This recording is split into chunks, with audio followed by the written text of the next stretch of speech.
I am very happy to be joined by Kristin Chenoweth to promote national champions. Kristin, how are you? I'm good. How are you doing? Doing not so bad. You're the second person that we interviewed now from national champions, and I know our audience has already heard the synopsis. So I'm sure we interviewed Alexander Ludwig before. We'll give you the quick synopsis. 3 days before the college football national championship game, star quarterback LaMarcus James and teammate Emmett Sunday ignite a player strike, declaring that they won't compete until all student athletes are fairly compensated. It's in theaters now, on demand on the 28th. In your own words, why should people go see national champions? It begs the question whether players in college should be paid. And I was an athlete of a different ilk in performing arts, but an athlete nonetheless. And the injuries that I incurred in college have been with me through my life. And now I'm a certain age. And I just want to say that, yeah, it's a conversation. Some colleges are getting on board with it, and I like it. So I think that like your character in it, which is Bailey Laser, the wife of J.K. Simmons' coach, James Laser, represents, I think, a lot of America in a way, because a majority of America isn't obsessed or like completely engrossed in the situation with college football. And a majority of people can't understand why someone would be so obsessed with a sport that they would let it damage their personal life and their relationship and stuff like that. Do you think that was part of it, to like the character's point, was to like ground everything in reality? Oh yeah, that's one of the reasons that attracted me to it, because as a spouse of someone who, the woman behind the man, or the partner of somebody who has to lead a team and be a good example and then feel ignored. Also, she can be a cheerleader so long and be the image. I'm the trophy wife. I don't know how much of a trophy I was, but I'm a trophy wife of this guy. He wants to win at all costs, but he loves the students too. He loves his athletes. But this is a woman who's been number two. And I bet a lot of partners, women especially, men too, in certain cases, have felt number two or number three even. And it doesn't feel so good. And the idea of you've got to water your relationship so it can grow, it goes both ways. It doesn't just go one way, and that's why I didn't love the character. Without giving away too much, she was a part of something not so lovely herself. But why is the question? Why? What makes people women or men, do the things they do? And that's another good theme in the movie, and that attracted me to it as well. It happens to be around football, but it has all the themes of life that I look for: loyalty, hard work, winning, losing, cheating, fairness. It has all those themes. Mm-hmm. Yeah, you could apply like I think the sort of lessons of partnership that apply to the lasers to almost anything really, not just beyond football, well beyond football, for sure. Absolutely. What was your understanding, so to speak, of the college sports situation going into this movie? I guess more than at least more than me anyway, because I'm a big professional sports fan, but I don't really follow college sports because I grew up on Long Island, and on Long Island we have no college teams whatsoever, and like it's just not a big deal to us really for the most part. So it was something very sort of fresh for me. Well, I'm from Oklahoma, so when I'm in Oklahoma, I'm a Sooner. When I'm outside of Oklahoma, I'm an Okie football fan. You see what I mean? So across the river, it just depends on, and I happen to be in Oklahoma right this very second. And, we do take our sport very seriously. It does instill in our kids, and I don't mean to go here, but I want to go here, the work ethic and also scholarship. But, when I would drive by and see my own face on the side of my own university to get kids to come, okay? I'm thinking, all right, all right. Now, I'm a proud Oklahoma City University graduate, performing arts school, but I can apply it to my own life. I can apply it to be a teammate, if you will, to my own casts.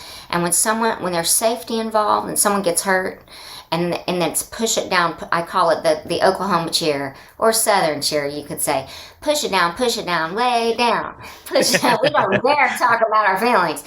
In the Southern states especially, college ball is everything. And tape that ankle up, wrap your ribs, put on the neck brace, do whatever you can, take your Tylenol, and get out there and perform. And I was a part of it in my own way in a performance. And that's another reason, again, that I thought, this isn't my movie. I'm not the star of this film. but it's the message that I want more colleges, more. This is a topical subject. You know it. I know it. I'm glad to see people are talking about it, no matter where they are in the world, East Coast or not. We're saying, hey, maybe people, and I plan to use this. This is a fact. I plan to use this, and I hate to use the word use, but when I see a star at my school in performing arts, I plan on, it's the $100 booster club. Handshake doesn't exist there. I'd like to see them be rewarded as well. This is just how it is. This is the life we live, and nobody's asking me how my neck is now. Mm-hmm. It's just, I was curious why, right? On that. Yeah, I don't mean to get off on that, but people ask why you do a part. This is why. And Laser and his wife are a team in and of themselves, and that team is disrupted too. Mm-hmm. I think something that I think came across to me during this movie, and I've seen feel like a million sports movies, but I feel like it's something that connected when I watched this one, was that is there a point of empathy between actors and singers and entertainers with pro athletes? Because I think they're very public professions. They're very much like they're in like the public sphere. People are very judgmental about it. People are very much have like the vibe of, oh well, I could do that better. You know what I mean? Absolutely. You know, it's so easy to sit and judge, isn't it? Oh, they get paid so much, and look what they do. They have to go and say a line. They don't understand of all the people that it takes to make it happen, all the lines you memorize. I live in someone's shoes. I'm not a trophy wife. I'm a performer. I'm an actor. I'm a singer, okay? But I know women like that. So in my job is to be true to it, put my own stamp on it, and it's not always fun. We had fun. We were filming it at the height of the pandemic, but we had fun doing a very serious matter. And JK, and I don't mean to talk about him, he's not here, but I'm going to talk about him. That man had the angel and the devil on his shoulder as the character. He would say to me, he would say to me off camera, like, I care about kids getting their education. But he had to play somebody who, yes, that's important, but get out there and win too. And in life, today we have the internet. We have all these ways to connect, right? But there's still judgment. Now the judgment is, how do you like my makeup tips? Or look at me do this really dangerous, funny leap off of this building and see if I live. I'm just saying, this was a play first. It was based in authenticity. Now it's happening for real, and we were making it going, holy crap, this is actually, now colleges are getting it, and I'd like to see it go further in all aspects, if I may say that. When we interviewed Alex for this movie, he's from Canada, so like part of the college football experience anyway, it was kind of fresh to him. College football fans, as you well know, are very much fanatical. And if this movie were to inspire, we asked them this too, if it were to inspire a real life boycott of the national championship game, there could be like actual riots in the streets of not just Tulsa, it could be anywhere. Everywhere. And like you said, college football, you're a fan of pro football. I am a little bit. I like the game. I love basketball. I love sport. I love basketball a lot. Okay. I'm very proud of the Thunder. Even though we had it all and we lost it, and I can't talk about it right now. College ball is a different deal. You know why? Because we look at the game and we fall in love with potential. And you know what you're not supposed to do? You're not supposed to fall in love with someone's potential. Just recently, we had a young player, and I won't say his name because it doesn't matter. He was on our team, Oklahoma University. He was the one. And what happened is he didn't perform, and the understudy, I call it, the freshman quarterback came in and surpassed him. That couldn't be easy on this kid over here, right? This is just early life lessons that's involved there too. But college ball is exciting because we see potential, we see young talent before they get all the stuff. Now we're talking about them possibly getting all the stuff. Let me just tell you right now, the stuff has been going on long before I was born. Here's the car. Maybe you'd like to come to Mississippi. Or wait, let me buy you your mama's house. Mm-hmm. How weird is that? Let's just call a spade and give them some money. Hmm. That's the best way I can wrap that up. That's the way I feel about it. Yeah, no, I don't blame you at all. And I think Barstool for as a whole mostly agrees. Beyond national champions, I'd love to talk to you just about theater in general, because theater is something I've been trying to engross myself in more. Oh, And like I said, when I grew up on Long Island, and when especially Wicked came out, it became like a rite of passage for everybody. Like it was like the go-to Christmas gift for everybody. It's like, I'm going to take my kid to Wicked for Christmas. Like, it's the thing. And did you imagine that if any, or you or anyone else involved in the play, like imagine that it would be as culturally impactful as it ended up being? here's what I thought. It's either going to be a big old bomb, stink up the joint, or it's going to kill. There's not going to be in between. And I was glad I was right. We opened in San Francisco almost 20 years ago. And I said to my co-star, Adina Menzel, I said, we didn't get great reviews, by the way. Well, some of us did, but but the show in whole didn't. But I knew by the audience reaction. I said to her, it doesn't matter what the critics say, because we've got a hit, and it spoke to people, both men and women. It's friendship, love, and forgiveness. I keep talking about themes here, and I'm just telling you right now, the themes of life are in that musical, and that's why it speaks, and it continues on, and now they're making the movie. Mm-hmm. You know, I loved being a part of it. And Glinda, everyone goes, "Oh, you played the good witch." If you've seen the play, you know she wasn't so good. It's her journey that made her good, that was interesting to me. I remember seeing how excited you were about Ariana Grande getting put as Glenda. Oh my God, that must be the greatest feeling when like your pick kind of gets to put in Oh, the role. well, I've known her since she was 10. So I've been a mentor. And my mentors are people like Julie Andrews and Carol Burnett and Bernadette Peters. So when the mentor becomes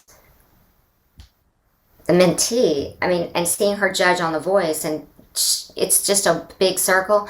So I never want to ever say like it should be so and so, but I knew for about a year that I wanted that to happen. And Hmm. when it did, we are very close. Believe it or not, we do not talk a lot about show business. We talk about life stuff. But this did come up. And I knew it was, she auditioned. She earned the role. And there are a few others that I love very much that were auditioning for both roles as well, that I love, that would have been wonderful in it too. But when it became true that it was this little girl I've known since 10 years old that came into my dressing room and said, "I want to be Glinda." And there she is. That is not lost on me. It's just an amazing full circle thing in my head. That's awesome. I What would believe it either. We're so happy. what would you say? Because like obviously you have so many great roots in theater acting. What would you say is the biggest difference between doing theater acting and doing screen acting? And it's weird because we do get a lot of people or we do interview a lot of people who have like done a little bit of both. And I feel like we just have never asked this question before. Like what's like I don't know what the tangible difference is. Thanks for asking, because I'm not ever going to judge someone's process. But another reason I was attracted to this project, National Champions, is because I'm going to work with one of the best actors alive, who is based and rooted in theater. In theater, we are taught, how does the person pick up the glass? How does the person walk? It's very physical, spiritual, mental, emotional, heart. You have to live in their shoes, and you live in their shoes for a long time in theater. So for theater actors, this is what we do. We hang up our clothes. When we're at the end of the day, we put away our shoes. We do how we are told, and we learn, and we live the role. Now, just strictly film and TV actors, they do it their process too, and some of them live the role. Like I look at Daniel Day-Lewis and I go, he literally lives the role. I do it too. I just do it differently. I live the role. I talk about the role. When I was doing Charlie Brown many years ago, I played 5-year-old Sally Brown. I went to Central Park and I watched little kids. And I'm sure I didn't look like a weirdo or anything, but I did just watch them and see how they acted. And one of the characteristics of a little girl became in my character because she pointed at something, but the point was always off. She would say no, and that became This is what You know what being an actress is, or an actor is? An observer. And I am a professional observer. And then I become the vessel, whether it's a song. So, the dial. Let's talk about the dial. There's a dial. If I'm playing, just last Monday, I was at Metropolitan Opera doing my own solo concert. I dial it up a hair so that the people in the back can see. However, I'm not going to be so big that it looks like a cartoon.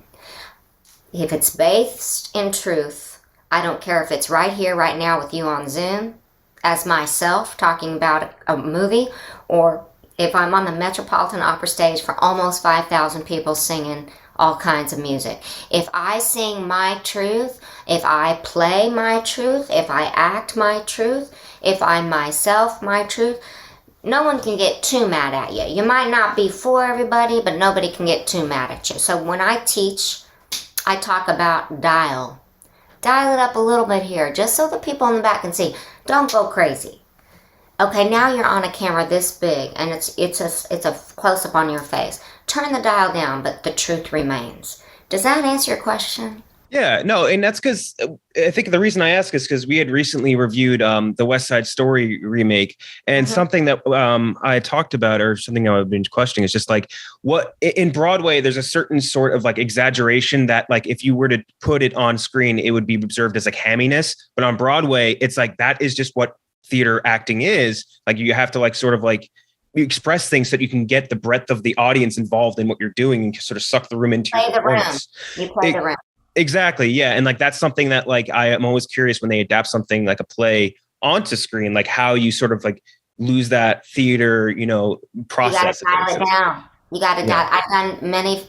I was just in a very broad comedy for Apple called Schmigadoon, where we actually gave a little bit of love letter, made fun of our jazz hands. But even jazz hands, it has to be real. I'm going to say something. It's not a very popular thing to say. But when we overdo it, we get made fun of, and we should. If we play it right, there's a very fine line for TV, film, musical acting. And I've played some very when I think of about what I've done on film musically, I've had to walk that fine line because it's big, broad comedy. You still got to keep it contained, because the audience is here. So I play for that audience. But if I were to go on stage, it might be dialed up a little bit. But when we get made fun of because it's too broad, then then we should. Mm-hmm. So I think one area, and this is kind of like just sort of apropos of the season, so to speak. You've been in a lot of Christmas movies, for example, like, Deck the Halls, Four Christmases, Holiday, all of these things. And I think people like to, in general, just complain about the hallmark value of Christmas. You know what I mean? Like, oh, this Christmas movie, it's so late, it's so simple, blah, blah. It's like, I've always personally been under the impression that like, these movies aren't built to reinvent the wheel. They're meant to like be a cinematic comfort in a season when people value comfort the most. But I don't know what your read on it is. That is my read. I believe sometimes we need dessert. Okay? When I'm doing National Champions, I'm getting the appetizer, the meat, and the dessert, and the after dinner drink. Sometimes you just want to be able to laugh at yourself. And what better time to laugh at yourself than the holidays? And I've done 6 Christmas films, both Hallmark and a little racy. Okay? And my character in Holiday was, she was, let's just say my parents didn't see it, all right? But there's an Aunt Susan in all of us. It goes back to me, and I look at my favorite holiday film, comedically, is Christmas Vacation. If we cannot laugh at ourselves, it also can relieve the tension. I don't know. Every family has their crap. Mm-hmm. So we all have our crap. And if you can't laugh at it, and maybe it's brevity and sometimes it's healing. That's why I like it. And not everybody believes the same. I can remember I've been the runaway bride a couple of times, but I was engaged to somebody, a great actor. He was Jewish. And I was new to New York, just like you talk about the South. I was in New York and dated a great guy, and he said, I'm Jewish. And I said, you're the first Jewish person I've ever met. And I meant it. Okay, I meant it. What New York means to me, which is why it's my home, and I'm moving to Nashville too. I love both. Is that it's a melting pot, and it's an acceptance, a love of people of where they are in their life. And that to me, even though I'm a Christian, a person of faith, that to me is the meaning of it. Accepting people where they are in their life. Loving people, even the unlovely. And I don't mean to sound cheesy. I know the audience of which I speak. You've got a moon behind you or whatever it is. But I'm telling you, that's what Christmas means to me. And laughter's a big part of it in our family. I mean, we've had some family fights where I remember a turkey flying by my face and just sliding on down the kitchen hall. And I thought, well, I'm 8. Okay, so nobody's perfect. I love that. That's beautiful. Reminder, National Champions. It's in theaters now. You can watch it on demand on the 28th. I want to ask you one last thing, and it's something we usually offer anyone we interview. We call it a 6-pack of movies. And it's like you can essentially pick 6 movies, anything on your mind, anything guilty pleasure, just like movies you love. I'll let you pick, though. You could pick a 6-pack of movies that you want to pick, any 6. You could also let you do plays or singers. You could pick which category you want to do. I can't do 2 and 2? Let's do, yeah, actually, that's even better. Do that. Okay. 2 singers I love, Chris Stapleton, Jimmy Allen. Oh, I love Stapleton so much. Okay. I just missed him at MSG the other month. We just did the Christmas tree lighting together, and I was like fangirling out on him going, hi, I'm Chris. And my voice gets higher the more nervous I get, and it's already high. And this is low. I'm tired. Interesting that I picked 2 men, but that's who's on my mind right now. And I think we'll have careers forever. You know what I mean? Mm-hmm. 2 movies that stay with me forever, and tells you a lot about me. Shawshank Redemption and The Sound of Music. Oh, 2 amazing movies.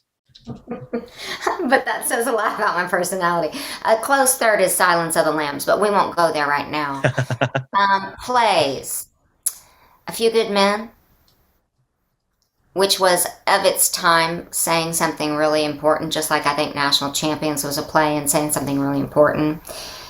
And I'm going to have to go with Scapin Moliere. I love a good comedy. And those people who don't know Moliere, please pick up a copy of any of his plays, any of them. Not Shakespeare, Moliere. Okay, what does that tell you about who I am? Yeah, no, you have to tell me because, again, I'm still working my way into the theater world. So I can tell you a lot about the music or the movies, but that's about it. I've got to say my favorite plays, musicals. Okay, I love plays, I love musicals. I've done both on Broadway. One of my favorite musicals of all time, and it doesn't just mean that it's relevant, is Hamilton. And I'm not ashamed to admit that I actually learned about our American history through watching Hamilton. I don't think you're alone in that. I was like, it's not Ben Franklin. It's sad. Sad. Very sad. A musical that I love because mother-daughter relationships are so complicated and wonderful, especially when you involve a kid in show business, is Gypsy. Now, I've been told we're not allowed to call it that anymore. We're calling it Rose. Mm-hmm. So forgive me. I'm still learning. Whatever it's called, I like that show because of the complication of a relationship between parent and child. Mm-hmm. Mother-daughter relationships do make sometimes the best cinema. Like Lady Bird is one of my favorite movies of recent memory. My God. Lady Bird. Unbelievable, right? I can't believe you said that. Like, I've watched that many times over and over. So good. Thank you so much for joining me. That was a blast. And I mean, again, go watch National Champions in theaters now. I know a lot of you are sports fans. In theaters now, on demand on the 28th. Mm-hmm.